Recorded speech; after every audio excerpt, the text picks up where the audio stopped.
আমাদের প্রত্যেকটা মর্নিং কিন্তু গুড মর্নিং হয় না। হ্যালো এভরিওয়ান, কী অবস্থা সবার? কেমন আছেন আপনারা সবাই? আমি খুবই একটা ভালো নেই। আজকে ঘুম থেকে উঠিয়ে দেখি আমার চোখটা ভীষণ ব্যথা এবং লাল হয়ে আছে একটা চোখ।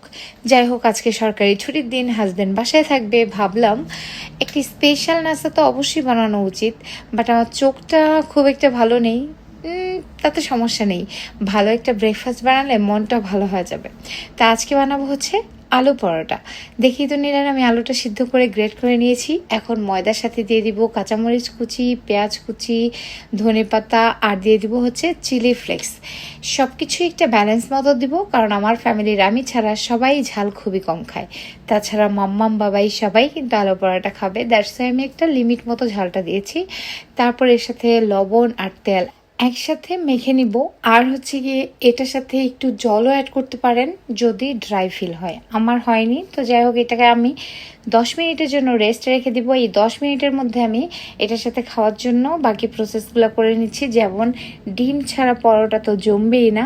আজকে আলু পরোটার সাথে আর কিছু করব না, একদম সিম্পলি পেঁয়াজ, কাঁচামরিচ, ধনেপাতা দিয়ে ডিমটা ভাজি করব। তো এইটাও আমি জাস্ট মেখে নিলাম যাতে আমার ওই রেস্টে রাখার সময়টা কাজে লাগে। যাই হোক, এখন আমি সুন্দরভাবে মেখে নেব। এইভাবে আলু পরোটা বানালে বেলতে একটু সামান্য ঝামেলা হয়, তবে যদি আটা দেওয়া হয় ঠিকঠাক মতো তাহলে আবার ঠিক হয়ে যায়। তো আমি আমার রুটিটাকে সুন্দর করে ভেজে নিব। এখানে আমি আজকে একটু বেশি পরিমাণে রুটি বানিয়েছি, কারণ হচ্ছে গিয়ে সব সময় তো আর এভাবে বানিয়ে খাওয়া হয় না, একটু স্পেশালভাবে বানালে একটু বেশি লাগে। যাই হোক, আমি এটাকে সুন্দরভাবে প্রথমে শুকনোভাবে ভেজে নিয়েছি, দেন একটু ভাজার পরে তারপর অল্প করে তেল দিয়েছি, খুব একটা তেল দিইনি। এই তো আমার ভাজা হয়ে গেছে একটা। এমন করতে করতে প্রত্যেকটা রুটি আমি ভেজে নিয়েছি, দেখেছেন? সব কটা রুটি হয়ে গেল। এখন সাথে সুন্দরভাবে ডিমটা ভেজে নিলাম। দেন হচ্ছে কি খাওয়ার পালা।